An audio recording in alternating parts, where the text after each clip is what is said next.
It's a new day.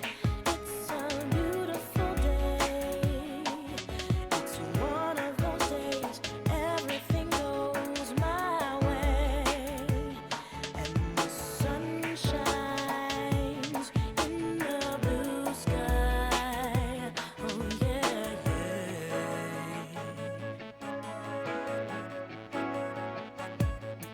It's a new day. It's a wonderful day. I'm moving away from all that is gray. This is my day. The sun shines in the blue sky.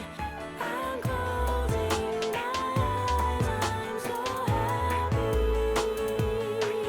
I'm going inside. I'm so happy. Hey, everybody. Welcome to the BC and Brunch Fest 3.0. This is version 3, and thank God Lady T is here. Hey, Mama.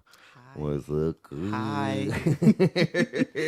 We're two runaways from the marsh. We're two U.S. immigrants running away from the Bush administration, then Trump, y'all. And we're just taking a look at, so this is what we do up in here with the BC and Brunch Fest. We actually do have brunch. So for those of you who are going to watch us later with your peepholes on YouTube, hey, Hi. we're doing a little bit of mimosa up in this, and we're going to take a sip. And, yes, Lord, that's what the doctor calls for. At a brunch time here in the beautiful city of Barcelona. That's where we record, in the RCE studios, right smack dab in beautiful Barcelona. So if you're jelly, don't be. It's just like we're hashtag blessed. So what we do up in here in the BC and Brunch Fest, create a cast is what I call it. We took a look at some of the social pleasantries, the craziest stuff that we think about, but more than anything, we take a look at stuff that's happening in entertainment, art, and society, and throw a spin on it while we get really loaded on bubbly, right? Something Exactly. like that. Exactly. Okay. We also have croissant here, and we have I'm doing another show after this with a special friend, so I won't touch all of them. Let me put my fingers on all 3 of them, like we used to do. Did you do that when you were a little kid? Put your fingers on Now all you want 3, it? Or like stick your tongue out and then lick each one Oh my! to make sure You mean no like one touches Ariana them. Grande? Mm-hmm. You know the Donut Gate? No. What? Okay, so No. No. I'm gonna go out there and let's see how Towy. This is something we talked about earlier in the week. Like, let me just say things and see how you react to this. So, a few years ago, I'm sure people will remember, there was a series of times of years where travesty, intense, or death seemed to follow Ariana Grande. And I believe it was when she was dating Mac Miller, where they went probably very high to a donut shop around 3 or 4 in the morning in LA. And the woman who was serving her, the baker, she was putting some stuff out, and she was attending to them, but also having to get the donuts out because the beeper or whatever had gone off. And she's pulling them out, and she's going back to the back. And Ariana, and I believe it was with Mac Miller, they just start taking nibbles and licks out of all the donuts. Get And it's all filmed out. because it's 20 whatever. And not long after that, Mac Miller killed himself. And then Pete Davidson tried to take his life. And then in Manchester, in the terrorist concert. explosion at the concert where 50 people died. Yes. And so I think right after that is when Homegirl said, you know what? I'm going to go back to something from my roots. I'm going to work on an album called Sweetener that she actually produced and wrote, I think, every track on that. Okay. And it was, to me, the finest record she's ever done. Okay. And now she's less on her knees in her videos. And I don't know. I did not know. Like, at this time, she was actually filming Scream Queens. Girl, can we speak about nostalgia? Y- Because Scream Queens, I mean, it's already nostalgic because it's from 2015 and 16. You know, when Obama was in the White House and England was part of Europe. Good times, good times. they were certainly different. But Scream Queens has Ariana Grande, Nick Jonas, Emma Roberts, Jamie Lee Curtis, John Hamm. There's so many people in this wonderful series created by Brad Falchuk and what's his name, who does all the shows? Wait, I think Brad Falchuk's married to Gwyneth Paltrow now. But his producer partner is the one who made Nip Tuck and Glee and all that. Yes. What is his All name? the American Horror Stories. Oh, he's my He's God. my favorite. And he's a homosensual like myself. He's the Versace. Yeah, everything. Oh, It escapes our names, but we're going to look him up Yes, right now yeah, because that's the beauty of like internet. But who's the creator of yes, because it's destroying Glee. me that I don't remember, Lady Tawanda Vaughns is destroyed? which is part of getting older. we are thin, young, and gorgeous. Yes. Don't look at my forehead. Eat your heart I'm out. getting that Botox. next year. Ryan Patrick Murphy. Ryan Murphy. Mhm. And that's the beauty of, and I'm noticing that too. Starting to speak about nostalgia, I look at people who are in their 50s and 60s, and I'm in wonderment of just the generational change from when we were certainly as really a child of the 80s and a teen of the 90s, new adult of the millennium. Mm-hmm. There was I feel. Do you remember the Donna Reed show? Yes. Okay. Yes. And I just felt like after you passed 35, 45, you were put on your apron. We're going to put you out to pasture and, pasture and pasture. And I don't know. It's just a different thing when you look at, like, not to bring it up again, because I do every week since she came on my street. Came on my street all over me. Madonna. At hitting mid-60s and doing what she did. It was for 2 hours and 20 minutes. It was phenomenal. 2 hours and 20 minutes. With 17 costume changes and 34 songs played. And it was dumbfounding because it sets in 26 years when I'm that age, because I've been 39 for 5 years. But at 39, I really feel like a dream is being woven. Mm-hmm. And when I see that, and then I think of, let's see, Kylie's in her mid-50s, Jennifer Lopez is in her mid-50s, Shakira's about to hit 50. Oh, and by the way, for those who weren't aware, she also solved her financial crisis they drama came with the to an Spanish government. agreement. Mm-hmm. As always, as I learned last year with Half a Face, when you throw money at the problem, it goes away. I spent 6 weeks as the Elephant Man. It was a lovely tour of my emotions and survival skills. Okay. But I'm not nostalgic for that. Let's go back to something else. Because one of the questions you brought up was the era of nostalgia. Oh. And is that a good thing, though? Well, I think it depends. I can say I am spending a lot of time now looking back at my 20s, my teens, but I also compare it to how my life is now. So for me, I look back on those years, even with the crazy times, with such fond memories. I can't even, don't make me cry, but Because the 90s were wonderful? the 90s were I mean, spectacular. keep it real. Even with whatever craziness was going on, in our because- teenage years or just the world. There wasn't that much craziness going on. Not as much as now, I feel like. I feel like now everything is out of control. It all started in September on the 11th day, 8 months into the elections, the administration of George Bush. It all went to shit 20 years ago, 22 years ago now. It's been stress and stress and stress. Which is interesting because that means that our millennial brothers and sisters, and I'm a Xennial because I'm the Star Wars kid, but they have only lived in trauma, mostly. That's true. They've only, That if is you think true. if they're in their 20s and 30s, their entire life, or by the time they were 5, 10, has been war, terrorism, blow-ups, explosions, Ramblas, drama. And it's all been televised on the internet, and there's really no escaping it nowadays. And this is, I was thinking when we were growing up, because I love horror cinema, and when we were growing up, they were always preparing us for terror, like stabs, attacks, blow-ups, something like that. And then we lived that era of terrorism. And these kids, they've been growing up, the millennials and the pandemials and whatever. They have been with Generation Zombie. They've grown up consistently in the dystopian future, dystopian future. And I think that we were prepared for terrorism, and they're being prepared for dystopia. Let me ask you a question. In your school, did you have these drills in which you would have to hide under your desk in case there was something? No. We did that. Really? Which, in hindsight, I'm thinking, why?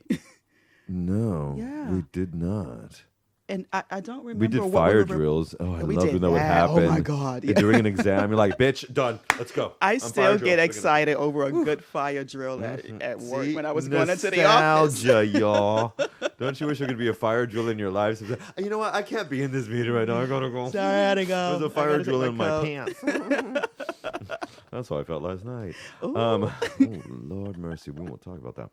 So, is it a good thing, nostalgia? My girlfriend Kelly, shout out, Kelly Millions, would say no. I mean, yeah. No, she don't live in nostalgia. And I'm talking since 99, she said things like that. It can become depressing, and it can feel as if you can dwell on things. Oh, I should have done this, and then this wouldn't have happened. I wouldn't be here today. So this is why I say it depends on how things are working out for you today. Because I look back and I think of, oh, everything was amazing, but there were also things that were terrible. But I myself have to also say, you know what? Okay, leave it there.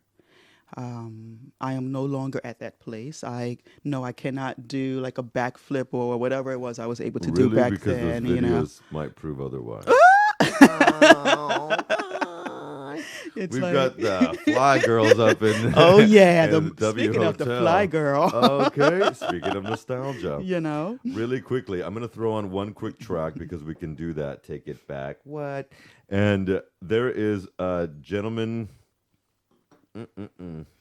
He is I'm going to call him the BCN King of Soul right now because Ati Soul has just released his new record. It just dropped last night, in fact. And I went to see him last week. And it was banging. And this brother, Ati Soul, if you don't know, ATTIH Soul, he's just released a record. This is the track that I chose because I can do that on our show. And he's given me exclusive permission to do this. So we're going to play that track right now. And then we're going to come back to talking about situationally or performatively woke. And we'll talk a lot more about that and its origins as well, because that's something that people... You're going to talk about that in a minute. This is Ati Soul's new track. This is In the Music from his new album, and we'll be right back.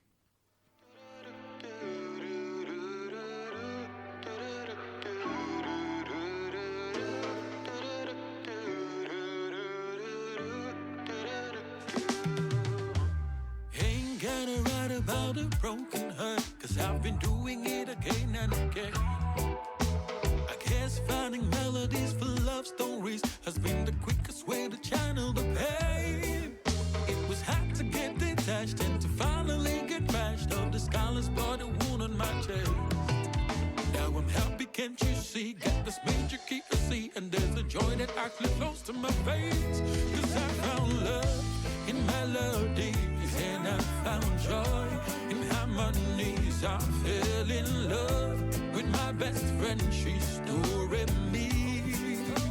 Ooh, I have found love in melodies, and I found joy in harmonies. I'm so in love with my best friend, it's music, Lord.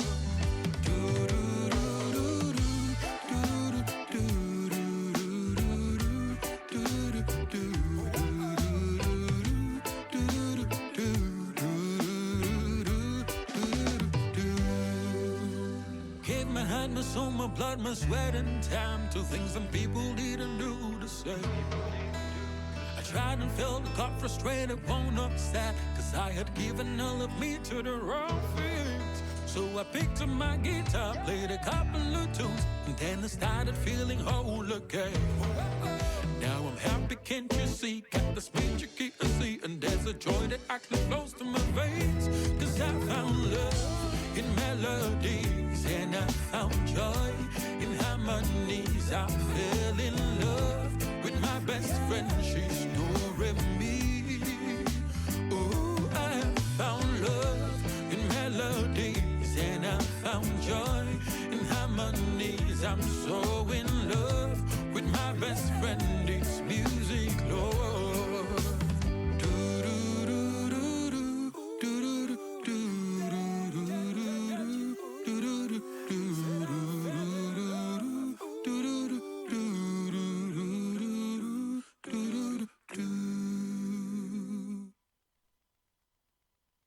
Oh, that is brother Ati Soul, and he's throwing a little bit of music our way with an exclusive release of his new record. And you are joining me and Lady T, Towy Vaughns, on the BCN Brunch Fest 3.0. Now, I'm just bringing up my questions list here because we were talking just before the song about being, and this are the words that you wrote last weekend, situationally or performatively woke. Let's break down the word. Now, what do you mean by situationally or performatively woke? Well, I mean, I know what you mean, but okay, firstly, the word woke. I see it as it is a past simple verb of wake. awake. Are you awake? But I see it as today's are you conscious? Back to the 90s. Growing up in Brooklyn and the Bronx. And my social circle, it was, we were bohemians, and it was this whole thing of, are you conscious? Meaning, are you aware of what's going on around you? How are you participating? What are you doing about it? So I kind of feel like with each generation, it's a similar meaning, different word. Right. Different generation. So I don't think there's anything wrong with the term woke. I think maybe 15, 20 years from now, it would be a different word to mean the same thing. I tend to get a little like, when I feel that we are focusing on one thing, but not really focusing on the real issue or doing something about it. How so? When it comes to certain words that we use, finding myself in conversations in which the focus is more on what is being said, how it's being said, the proper words that need to be used versus do we have a problem and how can we solve that problem? But You then know? who says, if I may ask, who says what are the proper words? Well, this is the question I have. My question is always, well, is there a list that I am not aware of? And I'm wondering if you could be more specific, love, about other things that people have said. Like in one of my business sessions this See. week, this gentleman said the N-word. And, the young ones in the class were like, what did he just motherfucking say? And I said, whoa, sir, please don't say that out loud, especially if you're walking through Yeah. the UK, US. right. Australia's different. No.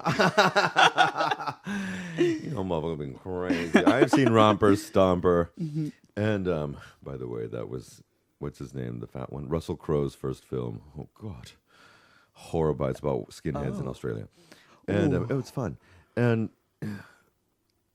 I had to explain to him a little bit about this word and the non-usage and why it was used and who used it when who was the real lazy mo. Okay. So, and he just said, well, what about, in songs and hip hop and rap? And I'm like, yes, but you ain't black.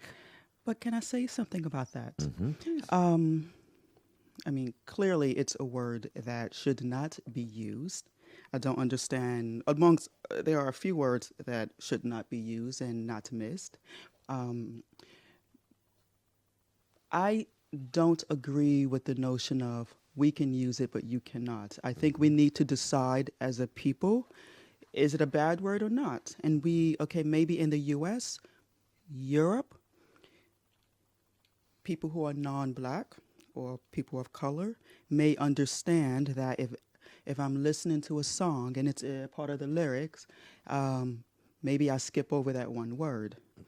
But let's speak hip hop. Hip hop has exploded worldwide. It's been this way for many, many years. Yep. So we have to understand that beyond Europe and the US, let's say when I lived in Shanghai, the people there, they're singing a song, they don't know the real history. They're not going to understand, oh, skip this word. No, they're going to say it because to them, it's in the song, it's a lyric, I'm going to sing the song. And I don't think it's my duty to go around explaining to everybody in Asia when I was living there, no, this one you don't say. Because the question will be, And well, this one you why? say it like this. Yeah. Yeah. And You know- then, like, you're going to teach us how to speak. I mean, so, I have to say, okay, it's a question that should be asked. Why is it this way? And me personally, people can do what they want, but I don't use it. And there are other words that I don't use. And I'm not struggling to not use it. Can you tell us what those words are? No. I'll just use the first letters, but I'm not using it. I'm kidding. The origin for me of that word goes back to at least almost 20 years ago. And again, shout out Kelly Millions and growing up in Brooklyn. And especially as a teen, that we would go to certain places. You would go to events by Mashoud, clothing. Mashoud. I would go to here, and there would be speeches. Grew up, Fort Greene, man. And about being aware, being woke, which is, again, I repeat, the past tense of the word wake. And what it meant was exactly what you said, being conscious, being completely aware of what's going on, or at the most that you can be aware, that the struggle and everything that is precipitated and led up to the world that we live in is because of a certain mitigated standard of structures that have been in place by usually lighter-skinned, religious, heterosexual, entre comillas, men. And that brings up actually the next topic after the next song. But the way that it's been monopolized and used as a critical issue of race, even critical race, and just everything, is a certain segment of society, usually in the Five Eye countries. Look it up. For those of our listeners, look it up if you're a Five Eye country. And it has become something for the right to attack people always of color. That they're trying to take away, and they're trying to do this, and they're trying to do that. And cancel culture, and I call it accountability culture. This week, something happened that did great on my nerves. There is a woman, an actress named, I think it's Michelle or Melissa Barrera, and she's an actress she's actually one of the leads in the new Scream series. And she has been posting and reposting certain journalists from a Jewish website, but also commenting on her complete abhorrence and detest of the Netanyahu government and reporting back some of these statistics. And she was fired from the lead role of Scream 7, which is being shot. It's partly shot already. It's been filmed. Because the producers deemed her retweeting these things and reposting them as anti-Semitic. And she was fired. And in many instances, at least to her point of view, she was telling her truth and the truth. And it really did affect me. Like, this is a cancel culture issue that annoys me. Because firstly, it's very rare that we even have a Latina actress leading a film at all, especially one that is going to make between $200, $300, $400 million, because it's Scream around the world. And then they're already filming it, and because she retweeted a Jewish, some of these guys, a lot of these retweets were from Jewish journalists, Israeli Jewish journalists, some of them. and she got fired. And then that brings up the issues of cancel culture, which is now starting to invade here in Spain, which is fun or not. What do you think? Well, I also think Especially with that that topic. we need to. For me, it's simple. It's like either are you a decent person or not, you know, and people should be held accountable. As I said, I don't have an issue with the word, or with, in regards to this cancel culture. But I think if you're someone who feels the need to say things that are just completely inappropriate, and if someone calls you on it, you cannot do the whole, oh, you're too woke for me. You know, this is ridiculous to me. You should, I mean, just know better. Just know better. But It's on the the way other, you spin it, though. yeah, It can be spun yeah. 6 ways to Sunday, See, like with Dr. Seuss and Fox News. And it was Dr. Seuss's family who said, you know what? We don't want to represent our black people as monkeys in trees and Asians as these uber yellow buck teeth. What the hell? And they pulled 4 titles. 4, 5 maybe, out of 50. Voodoo Bar. This is the song that you chose yes. by Wicca Foray or Foray. Now, where's Wicca Foray from? And why this track? Well, he lives here in Spain. I am not sure if he lives here in Barcelona. I need to get a hold of him now. Look it up. And he's cute. But that's not why I chose him. Oh, certainly. I chose not. him because that song, I heard it for the first time in this amazing modern rendition of The Wizard of Oz called Rainbow. Paco Leon, Oh, my nerves. our guy. So what a soundtrack, that film. Really? Our guy. It's her it's her boyfriend. He's not aware of it. He doesn't know yet. Yes. Wait until Exactly. I meet him. Is he in Madrid? Where is he? That's exactly where he is. I do respect him for other reasons too, as he is a member of my community, apparently. Yes. But let's play this little ditty. It's only 2.5 minutes and it's at jam.com. Then we're going to come back. Since we're talking about men, we're going to talk about men's physical health and mental health. Oh, And Lord. the scene where this song is from. See, there you go. See the movie. Rainbow, hey See the girl. movie. This is Voodoo Bar. We'll be right back, y'all.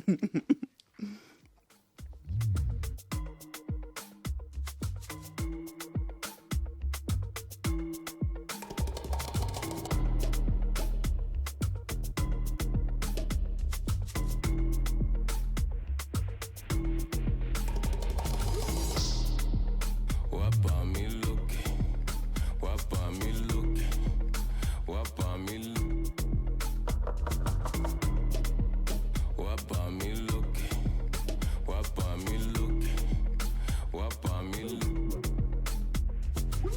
Every time that you see me coming, make you pick your slippers, make you flash on the line with your mommy. She says she won't come next, yeah, yeah. As she come, then I suck away. If you see I make you look away. And I come, then I look away. I look away. I look away. Come, then I look away. I look away. Turn, then I look away. I look away.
So we have just realized and already sound out our feelers because that's how Lucas rolls. That Wicafore is here in Barcelona and actually runs some underground club called the Voodoo Children's Club. Look that up. It's got about 15,000 followers, as well as Wicafore on Instagram.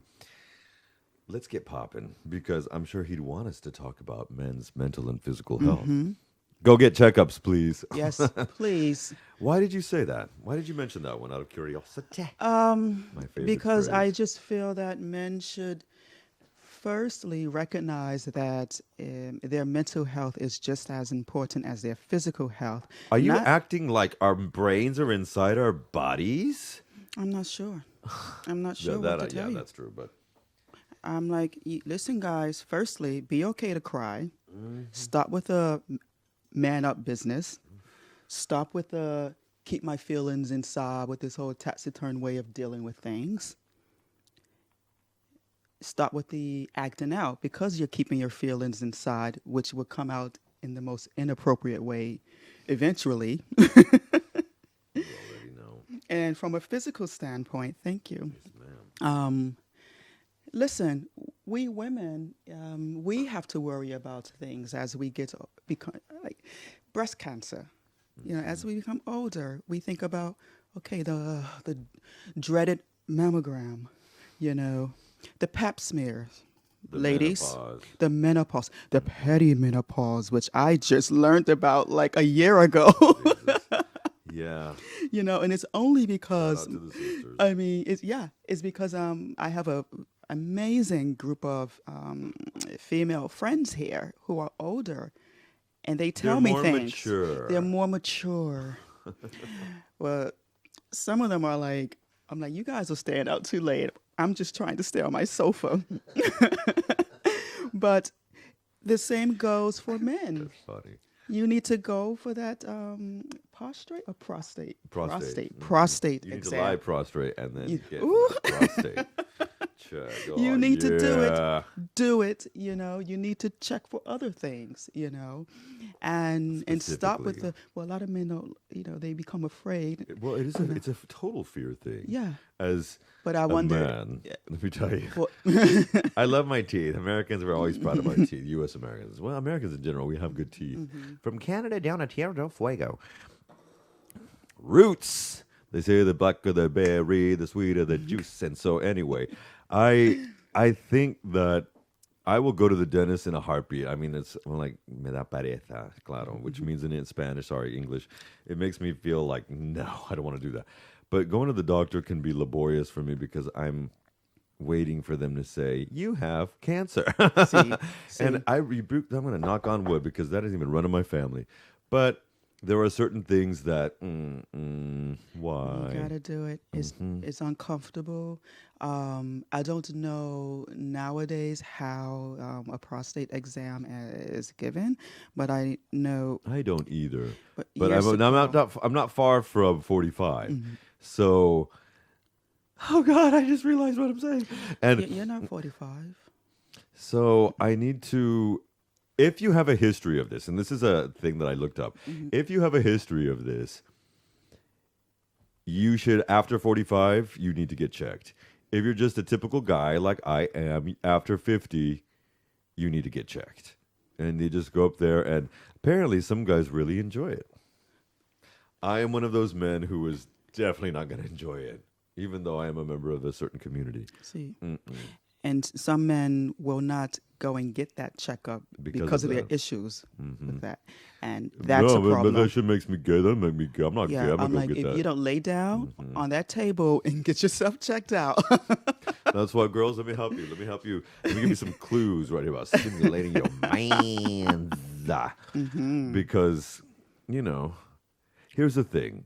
Even when we're not dealing with prostate cancer, so to speak, 9 of 10, I believe it's 9 of 10 lower GI function cancers are men, not women.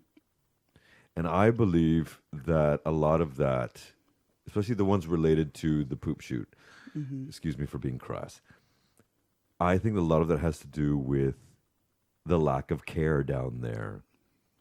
Yeah. If you do not take care, proper care down there as a man, what is going to happen over years and decades, especially if you're hairy down, down there. It's going to create bacteria, which can create something, which can create an infection, which can, I mean, it leads to things. And so if you're not, yeah, and also watch what you eat. Yeah. I went out with a homeboy last night, and he was so hungry. He's so sweetheart. And he ate this burger, and I was thinking, imagine as we're eating that, because he's from the UK, I'm from the US, and, you know, we do come from countries where anywhere from 3 to 10 burgers a week is consumed by many people.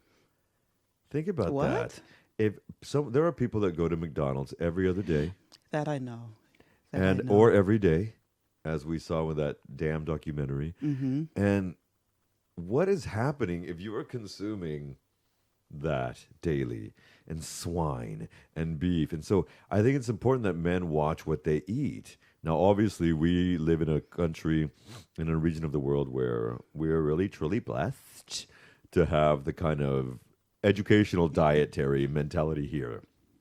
That's not necessarily in the States and the UK or the Five Eye countries, to repeat it again. But guys, watch what you eat. Get some veggies up in your Yeah. system. Try not to eat so much cured ham. Just before the pandemic, the World Health Organization let us know, like, what? That if you are consuming on any weekly basis, or just typical basis rather, red meat and cured pork, you have worms in your body. Full stop. Act like you know. And only Ayurvedic retreats and detoxifications and getting it all out is the only way to get rid of it. And yeah, I just see a lot of men running to do Ayurvedic retreats in Tulum. So, but it's nerve inducing. I get it. But boys, if you want to be around for your girls or your boys or your children and your baby bears with 4 feet, you go get yourself teched. I have a question for you. Well, it's a question for guys in general. Do you have a circle of male friends in which you can talk about these things with? Because I have my group, and we talk about No, all the of the answer is no. nastiness. Okay, The answer is but is no. is it a guy thing to not have? It is that definitely a group? heterosexual guy thing. Heterosexual. I don't I have, can see.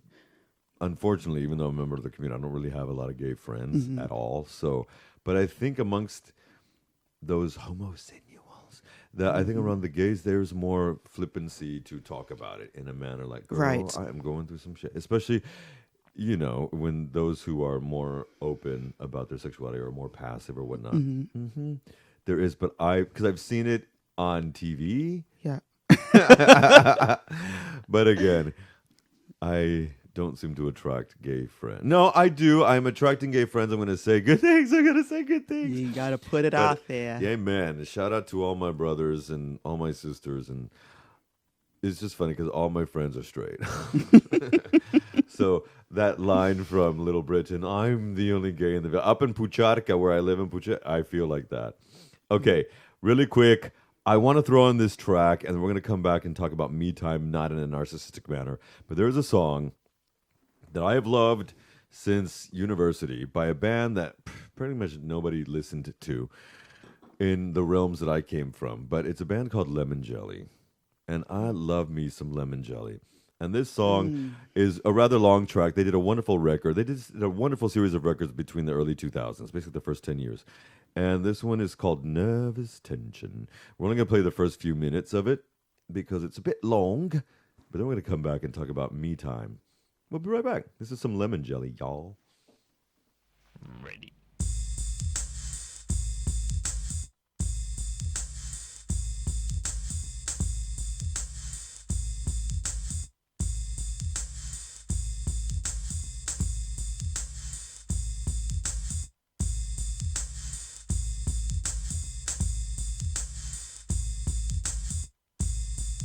Nervous tension.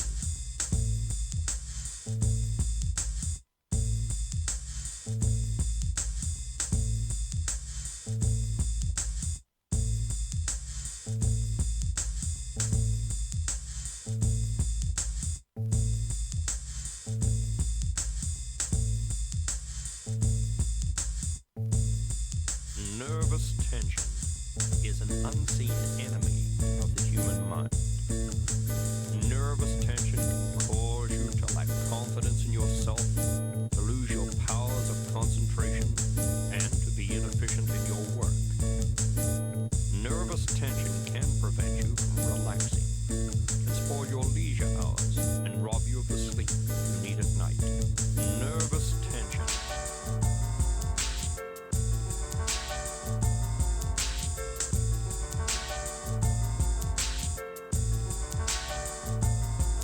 Nervous tension.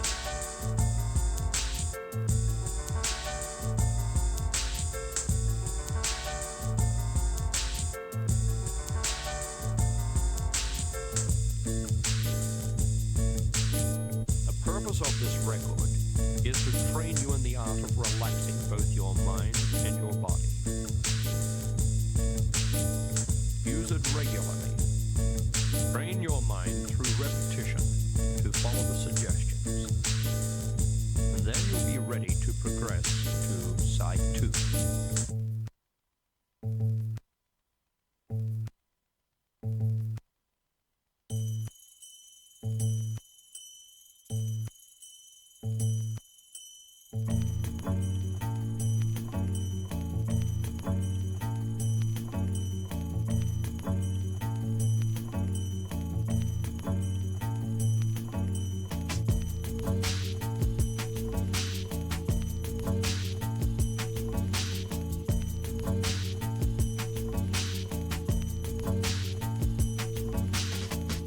The mind remains tense when it is restlessly turning over personal problems, worrying about financial matters or the conflicts of daytime employment, or fretting over the troubles of the world.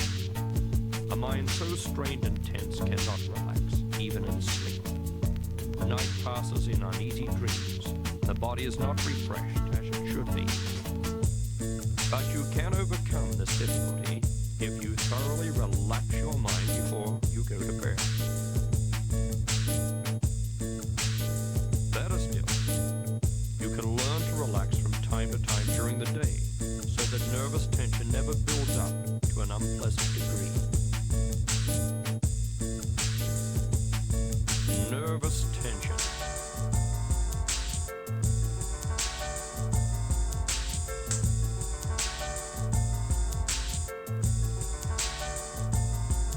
Nervous tension.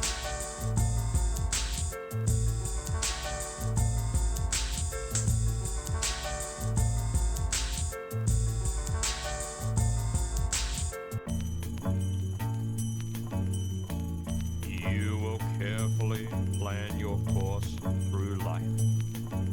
You will think about your plan often. Think about it with interest. Think with pleasure of the satisfaction you'll feel as the plan becomes reality. You will firmly imprint in your mind this phrase: I maintain at all times a calm, confident, cheerful state of mind. You will repeat it aloud to yourself at least 3 times daily.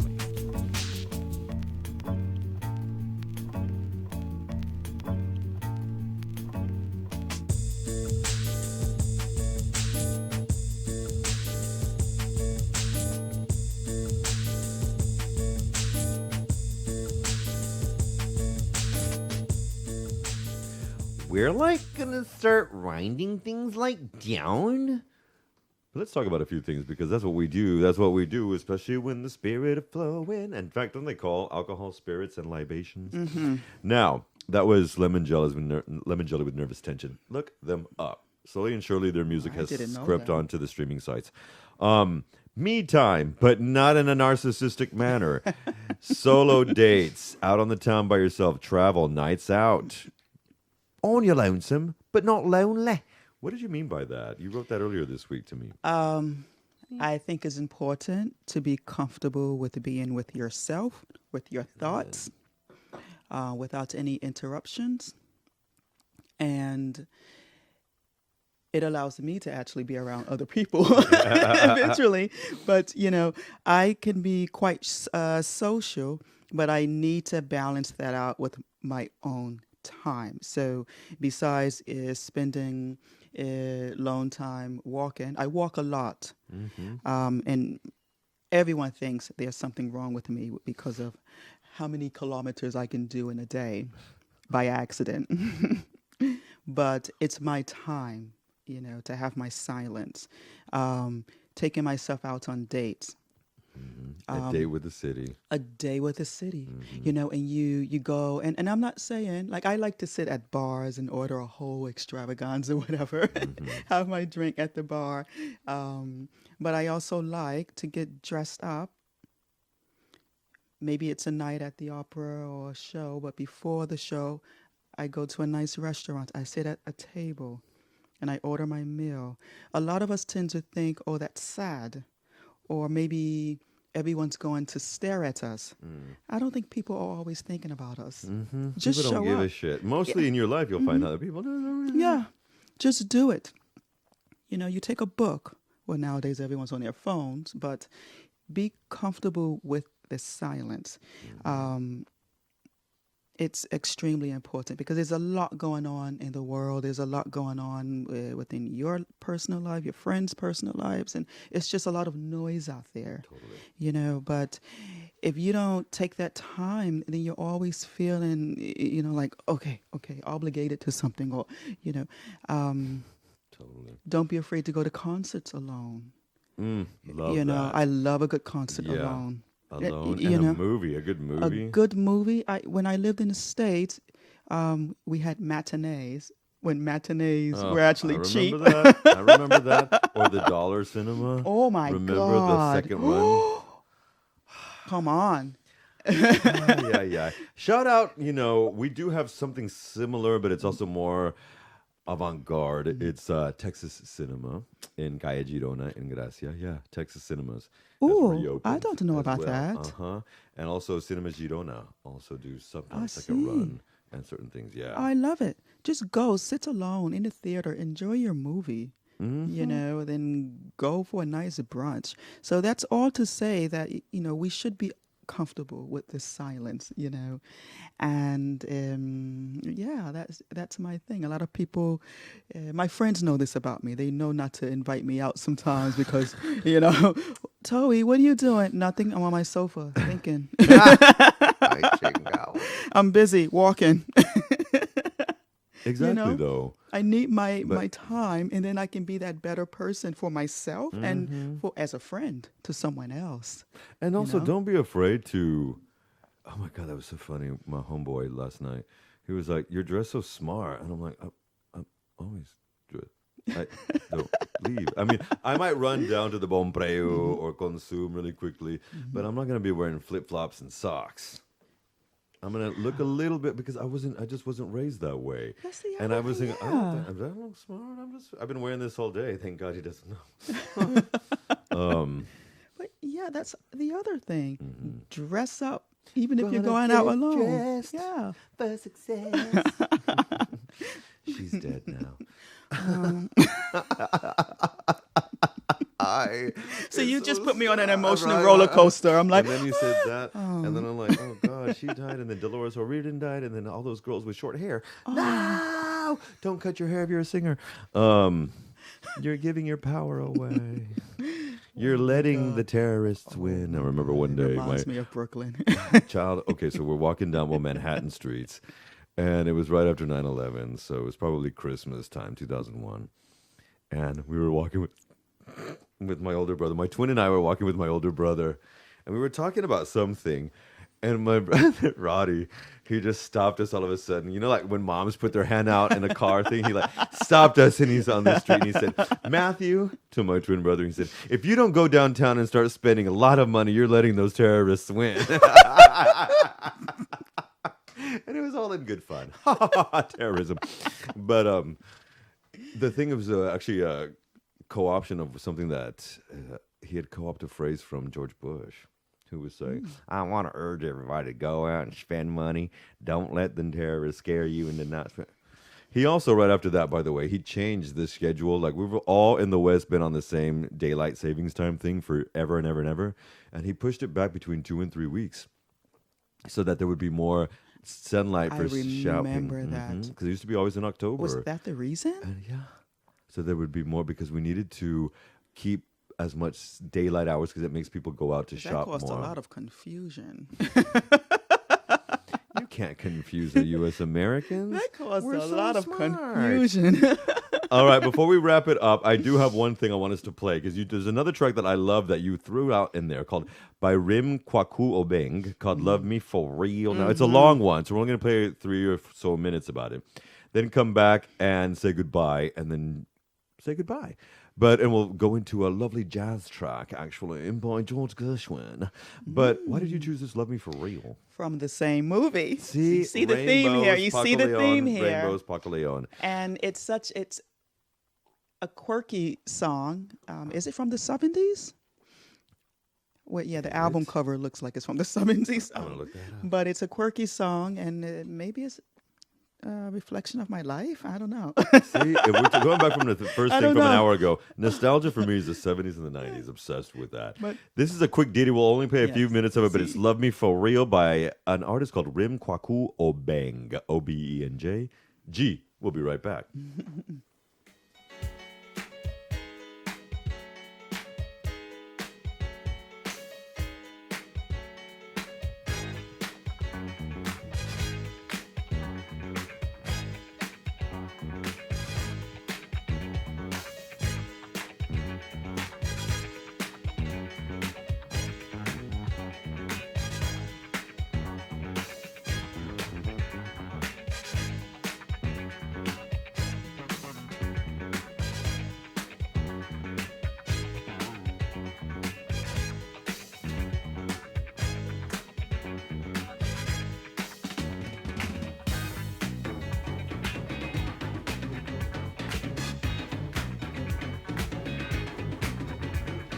I'm not going to be with anybody that's not going to be with me for real. I'm not going to be with anybody that's not going to be with me for real.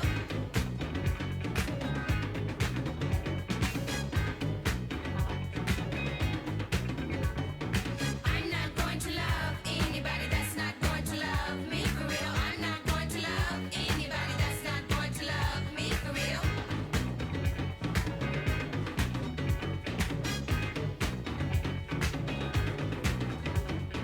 I'm not going to be with anybody that's not going to be with me for real. I'm not going to be with anybody that's not going to be with me for real. I'm not going to love anybody that's not going to love me for real. I'm not going to love anybody that's not going to love me for real.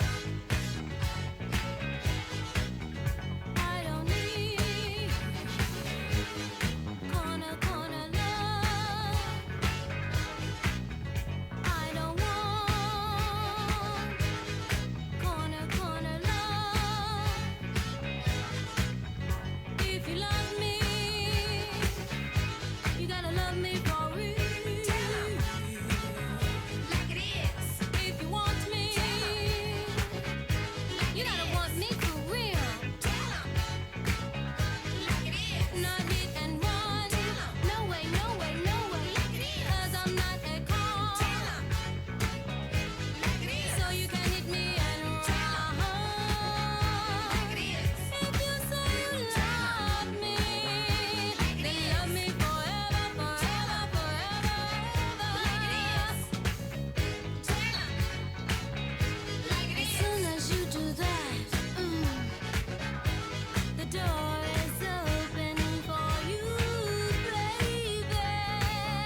Tell 'em like it is. Tell 'em like it is. Tell 'em like it is.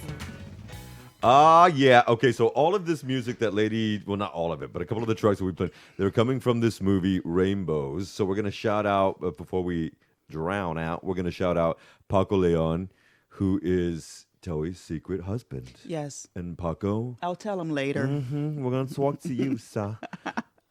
I'll never your butthole.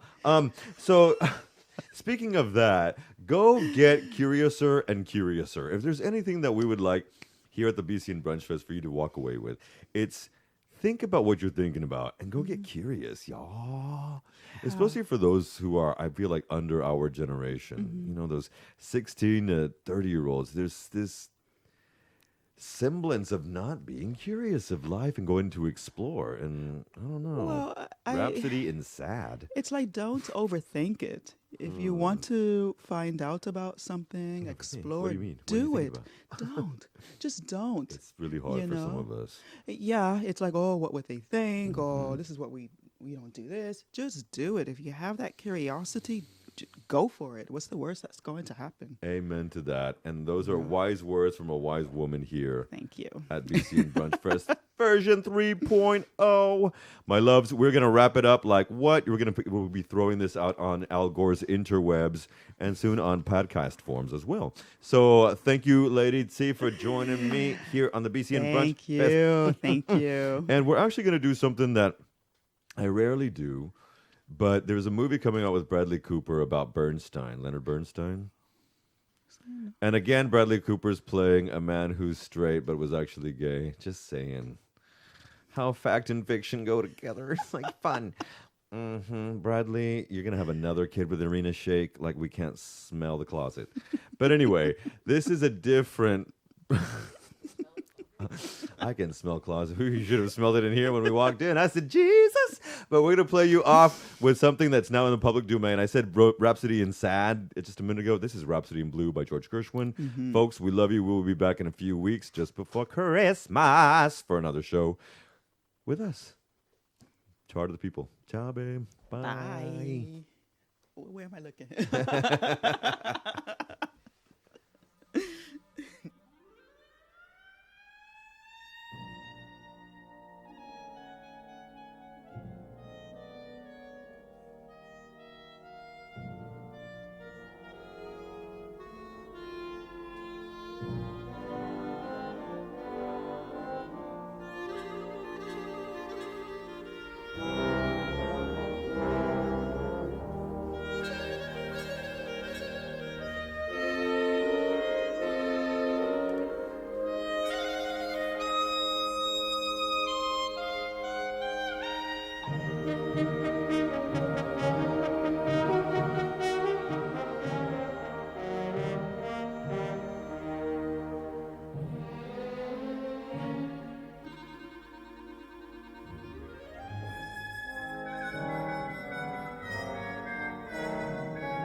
Yeah, welcome back to the club with Lucas. Welcome, everybody. It's just a couple of minutes past 12 or 11. Today it's 12.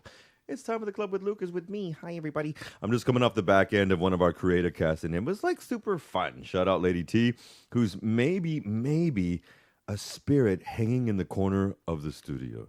You never know. But I'm not alone in the studio. Hallelujah. Praise the Lord. Because the BCN queen of flamenco rock and soul is here, thank God, with me. And it's been a year. It's been a year since Lady T was here.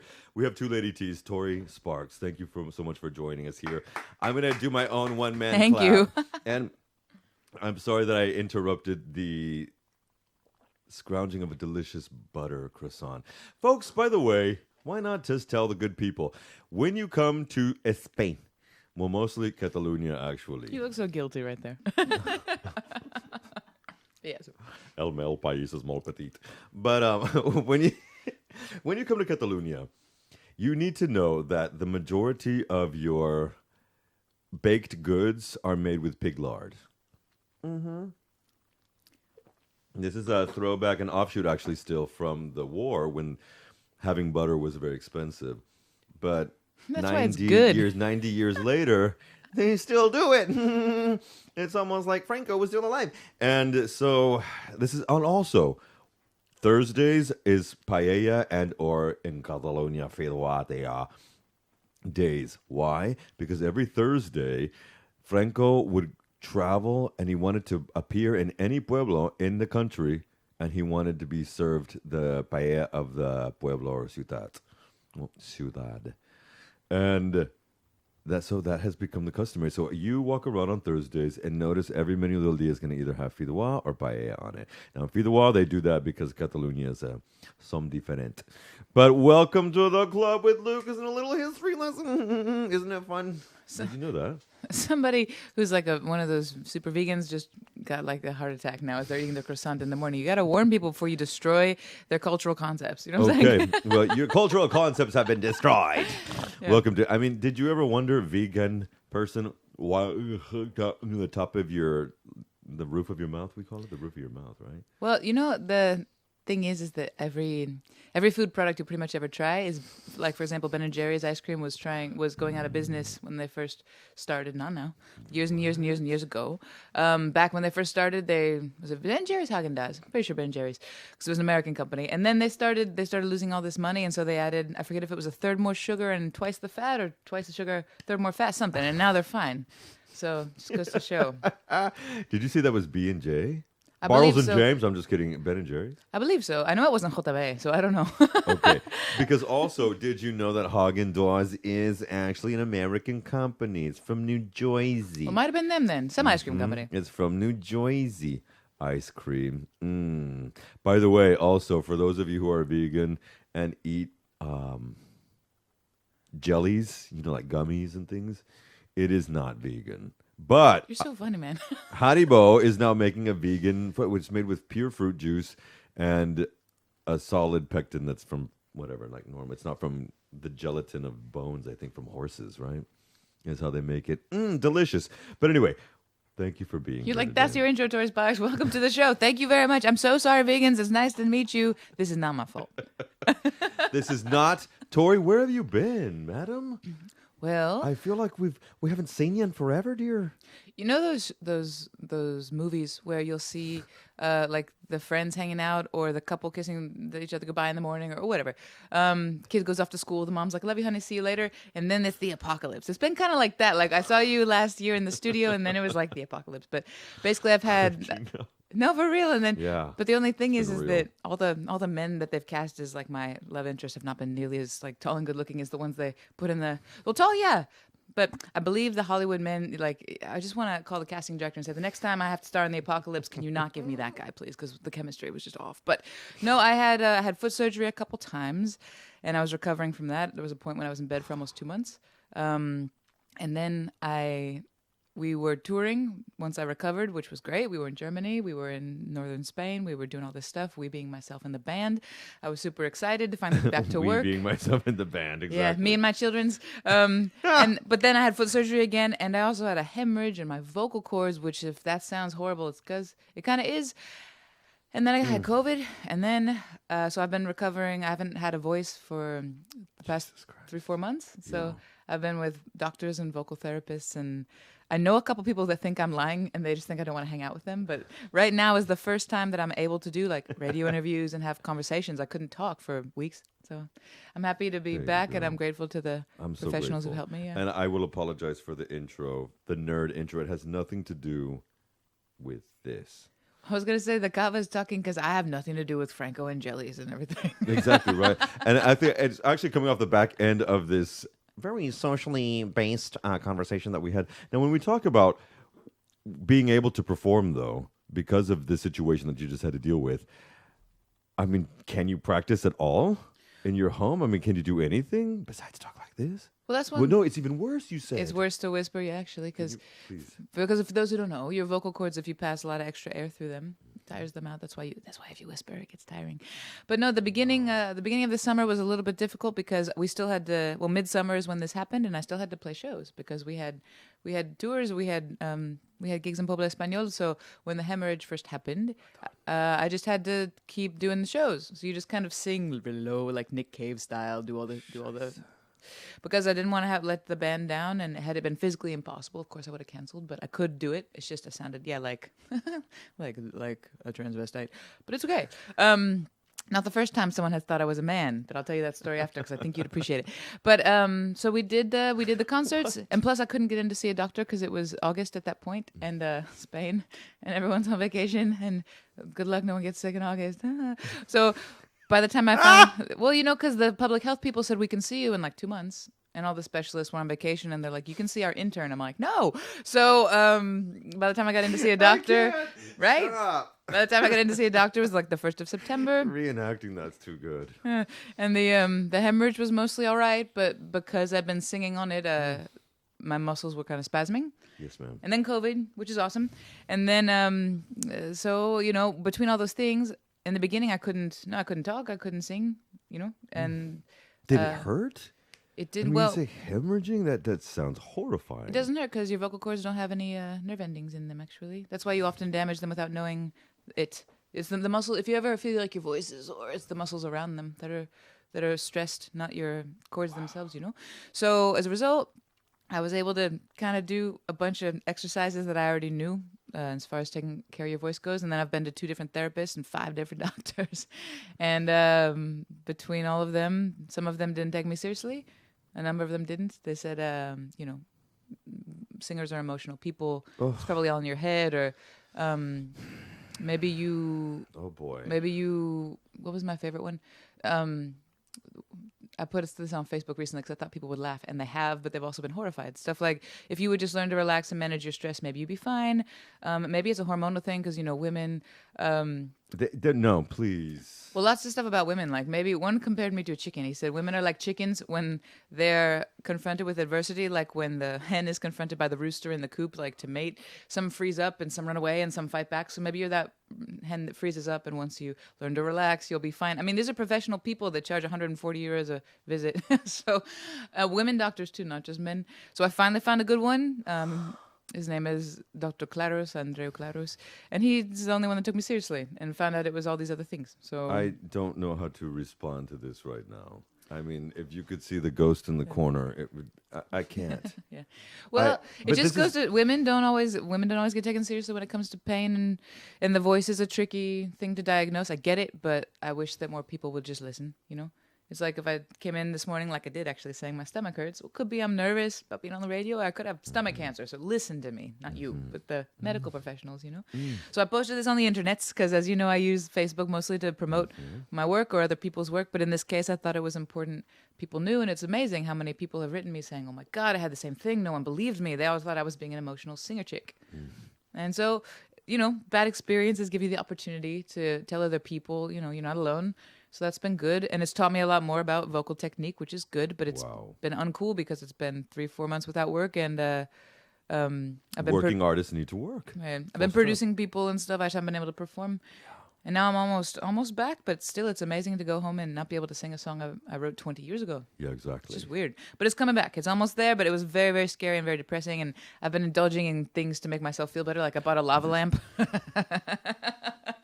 I don't know. You got to do little things to keep yourself sane. The when 90s are back. So that's what's been going on.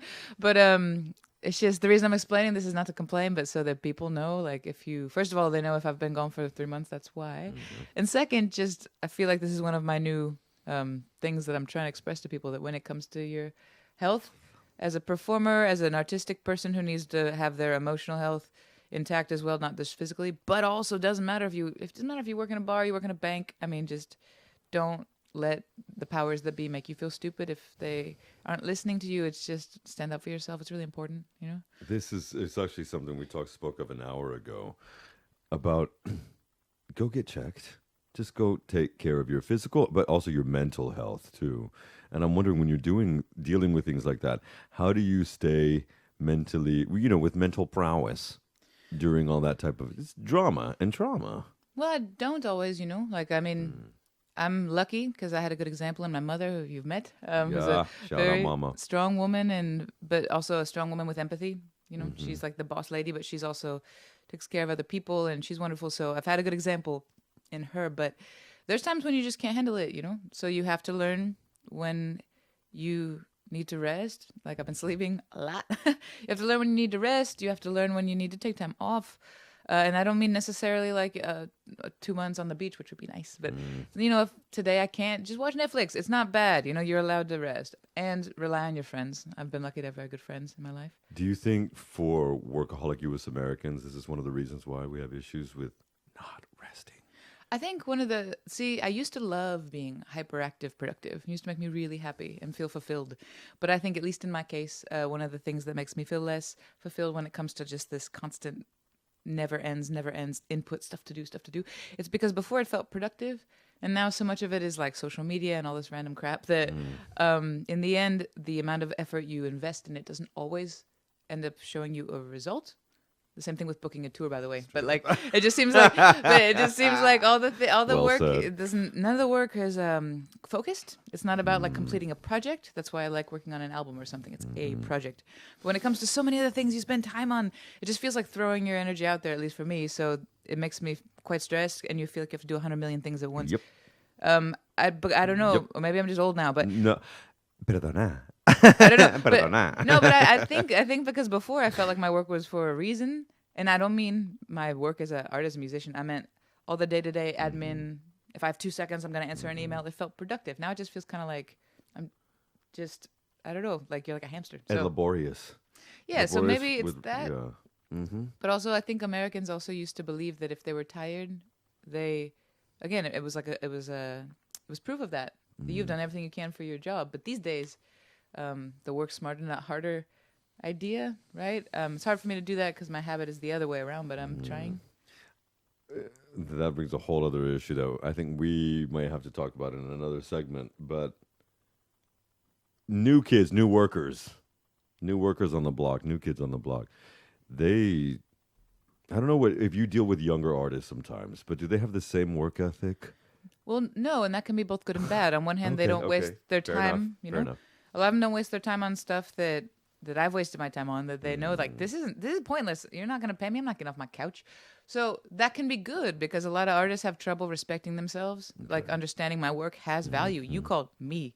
If you were going to call someone to clean your house, you pay them. So if you're going to call me to like do what's supposed to be art, you're going to pay me something, yeah?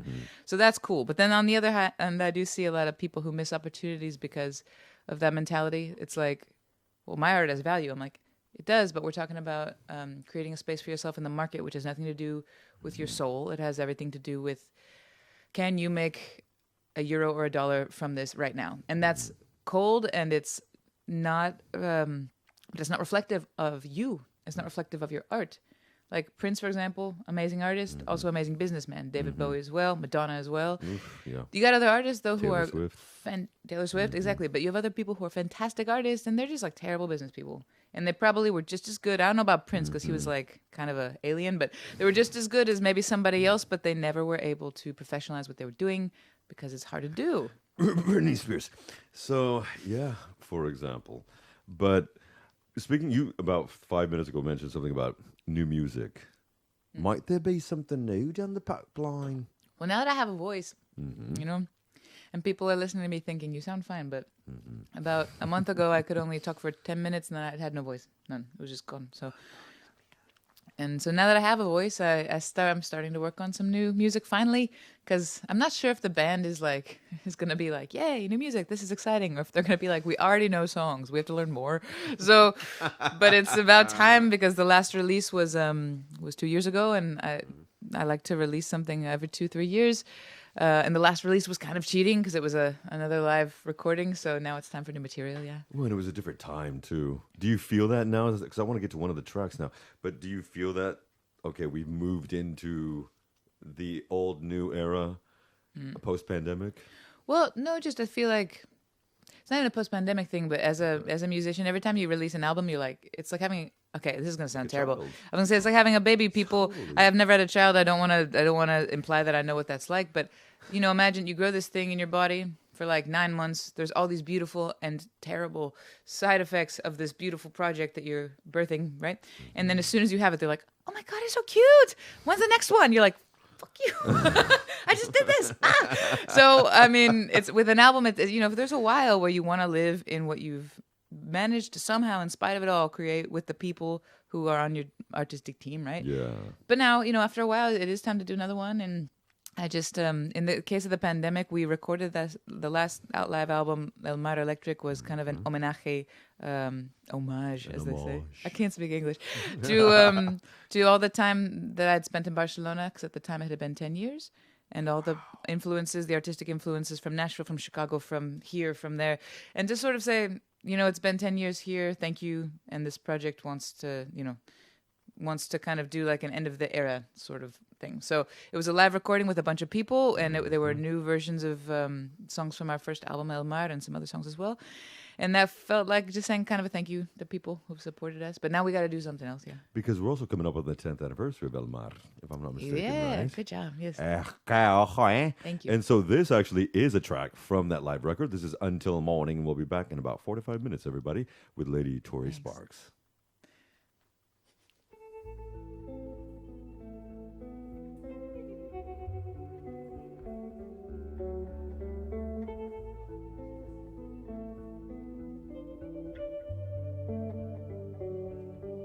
Stay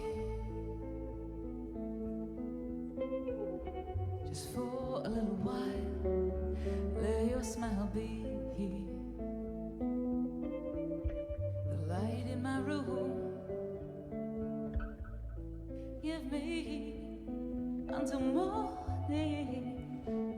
Oh yes, and let me your skin now till the day comes too soon. 'Cause I love you. Yes, I love you the way that the wick loves the flame. Oh, I love you, yes I do. Oh, I love you the way that the cure loves the pain. I was waiting. Have been waiting all for you.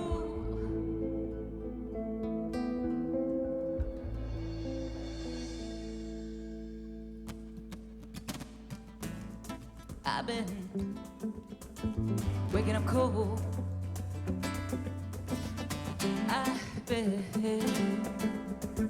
waking up all day. I've been haunted by the rain. Oh, I've been haunted by things I didn't even know that I wanted till I loved you. Yes, I love you the way that the tide loves the same. I love you, yes I do. Oh, babe. Just like the gun loves. Yes, it loves the trigger happy hand. I was waiting. I have been waiting. Oh, for you.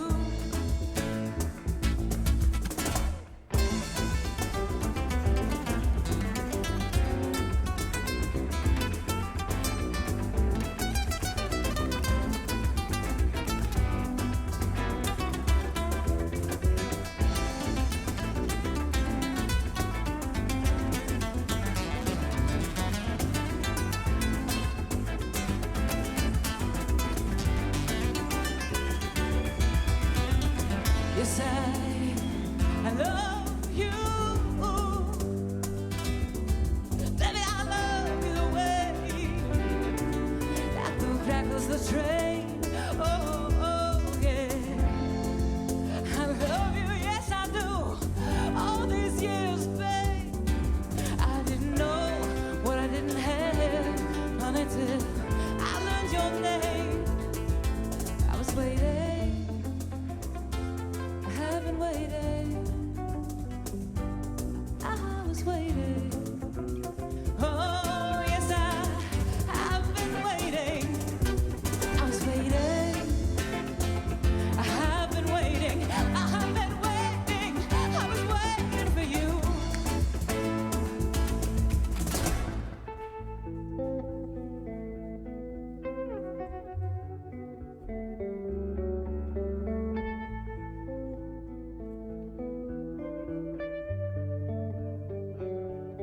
Oh, stay, please stay,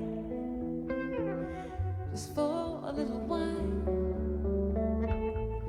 I need you to lend me your skin.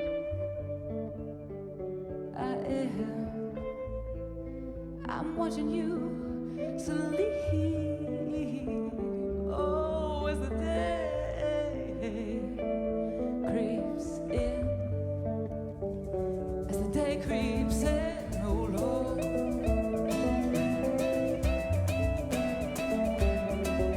As the day, oh, as the day creeps in.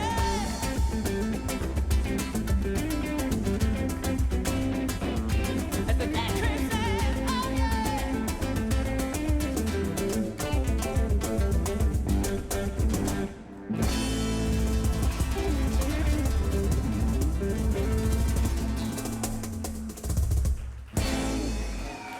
Hell yeah! And that was from the El Mar Electric, and that was Lady T. Tori Sparks. We are here on the Club with Lucas with Tori Sparks. Thank you for being here, love. Let's get Thanks to for some having other me. questions. For example, Uh-oh. I made mention of the hustle, and we've talked about it once before, maybe 2 years ago when you first came. What does it mean now, post-pan? I don't want to bring it again, but the post-pandemic, what it means to have the hustle inside of you. What does that mean to you nowadays? Well, but it's not wrong to say post-pandemic because it did change a lot of things. And it sped up a lot of processes that were already occurring, no? Totally.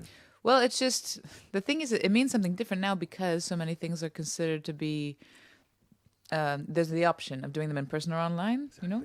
People consider it totally legit to do an online concert, for example. That's something I was actually doing when I first moved here every Sunday night on this platform called Stage It, I think is what it was called. It's like one of the first online streaming platforms, and I did it on Sundays because when I moved here, people from the US were like, how could you abandon us? You know, you hate us. And I was like, no, no, no. So I would play. I didn't get any money from it, but I wanted to keep in touch with fans from the United States, right?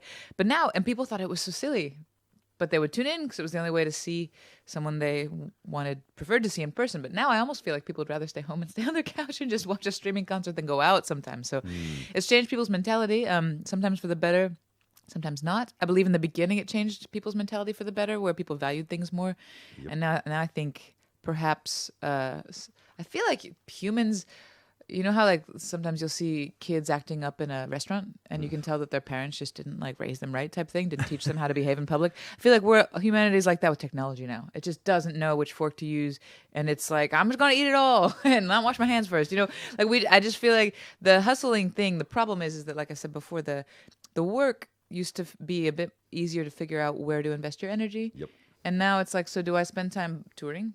When the airlines and everything are, when I went to Germany this summer, for example, or when I went to Morocco, 3 times more expensive, no? Or do I just stay home and broadcast like a YouTuber? Yeah, 3 times more expensive. Scheiße. I had like 9,000 something euros out of pocket expenses to bring 5 people. It was ridiculous. So, but then, you know, I'm not going to ever be one of those people that just sits home and only does like YouTubing, or I would have done that in the first place. So it just depends on the hustle is more about, I guess, you know, do you believe that your work is that the time you're putting in is all of this work having a result? And in my case, monetarily, sometimes there'd be an easier way to do it.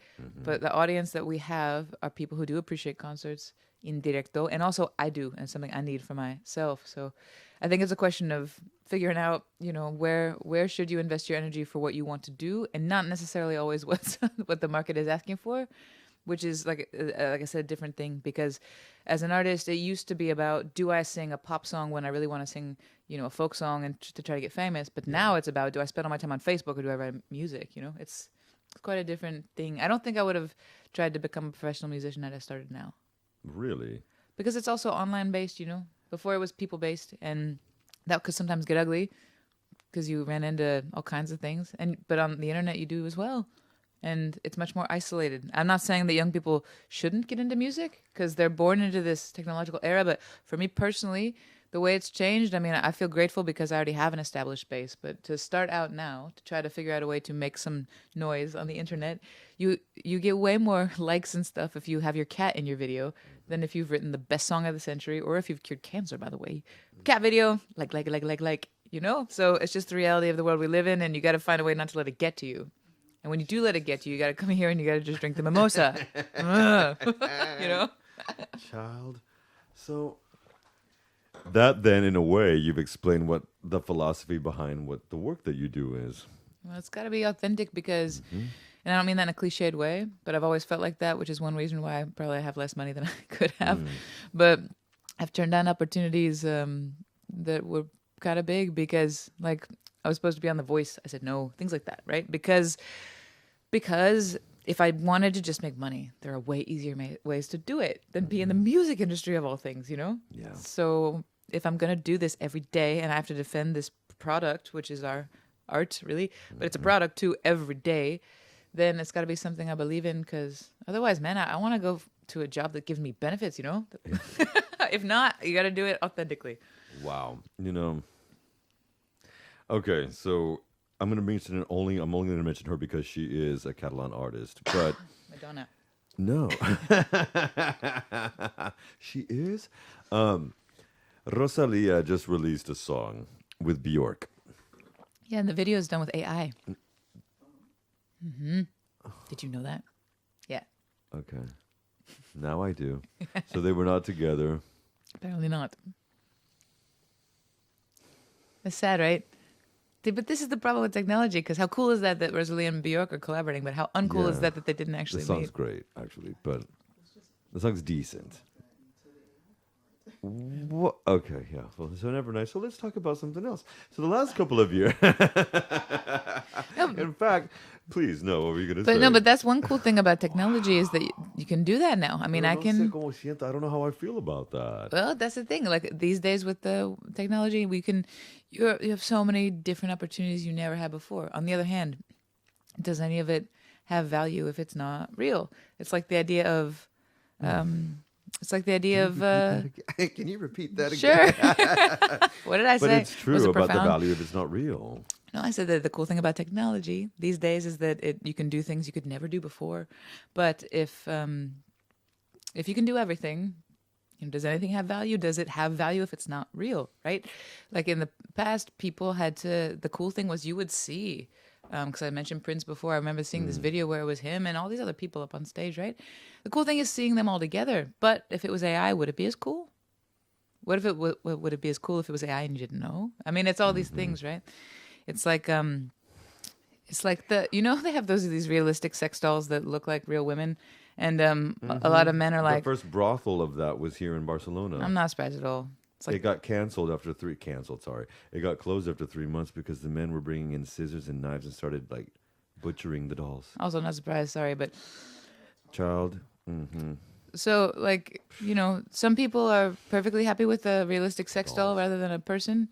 They'll be marrying soon in Japan. By the way, when they released a male version of the sex dolls, men were super mad about it because they felt like they'd be replaced, and women were like, "No, of course not." Well, first of all, if you can do it, why can't we do it? And second, no, I mean, it's not the same thing as a real man, because like real men support us and listen to us and respect us. Oh wait, yeah, sex doll, never mind. Sorry. No, my point is Keeping it real.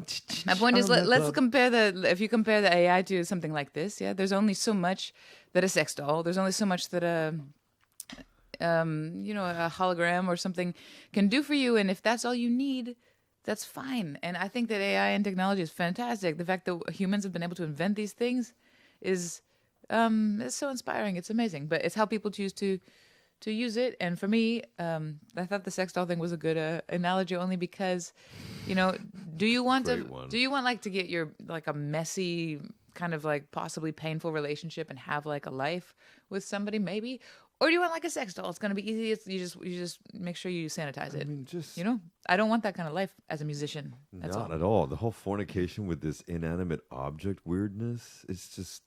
Well, but I also meant in terms of like the analogy that you just don't want as a musician the fact that like your interaction is basically with your screen instead of with other people, because there are ways to connect with other humans, of course, obviously, through the screen. But in general, the things I've learned in life as a musician or as a human, most of them have had to do with in-person interactions, and usually not the interaction you expected, right? And that's the thing with the screen aspect of our culture and our business right now, is that I think you miss like the randomness sometimes, and that's the cool part. Yep.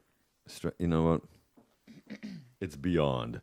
But don't get bitter. And speaking of bitter seeds. This is another track that we're going to throw out of the Electric Mar Cafe, which was from a couple of years ago. This as well is Lady Tori's part. It's the band with you in this one. Is there somebody else singing with this one though? No, just me. But this is this was from the live recording of Mar Electric, and this was cool because this is one of those songs. This is an example of like the in-person stuff, right? This is a song that we never really were happy with, but then we got the chance to re-record it, and this was in front of all these people. And that day, I was in the worst mood ever. So it really affects how the results come out. And the idea, and I think this is appropriate for this, what we've been talking about. The chorus says, we all go a little bit crazy sometimes. Just the idea that why do people do what we do? Well, because as much as we try to be as logical as possible, sometimes we just go off. I never do. I don't rage. Max, I don't rage.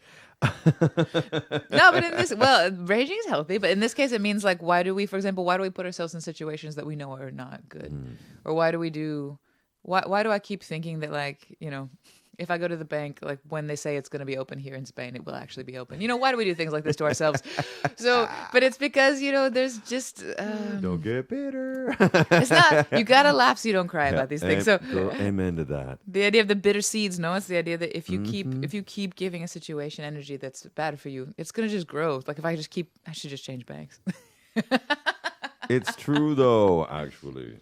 Then let's talk about where that money for starting that bank came from. But this is Tori with Bitter Seeds. In fact, this is Bitter Seeds live, parentheses, Tori's version. We'll be right back.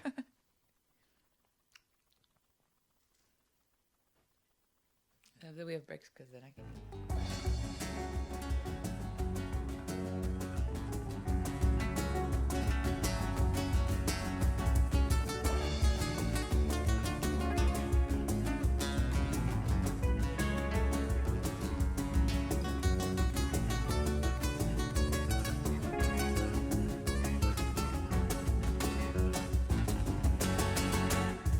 The fruit of what we do sometimes it overwhelms the vine. Keep watering the bitter seeds that should to grow in time. I remember well the day the light went from your eyes. I beat that bloody horse to death, cause something broke inside. I guess we all go a little crazy sometimes.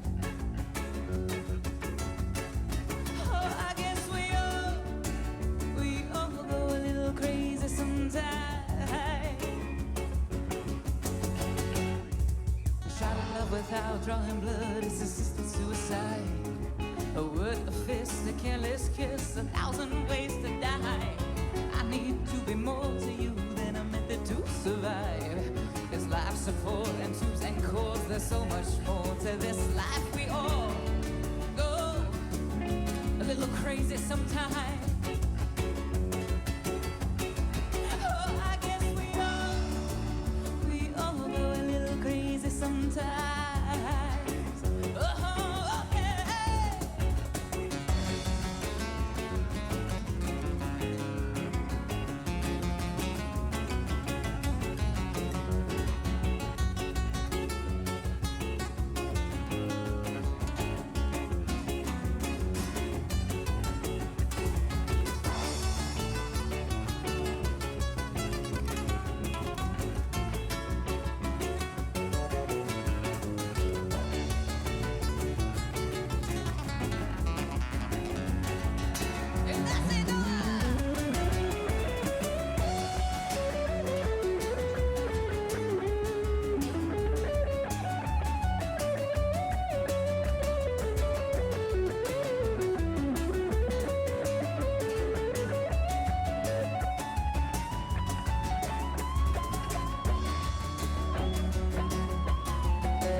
wear my skin paper thin to keep this love alive. Though no one asks the questions, it can read between the lines. How could I explain this all away? The words won't come out right. I know the world keeps on turning while I keep singing the same line. The exact same line. Oh, I guess we all go a little crazy sometimes. I guess we all go a little crazy sometimes. Honey.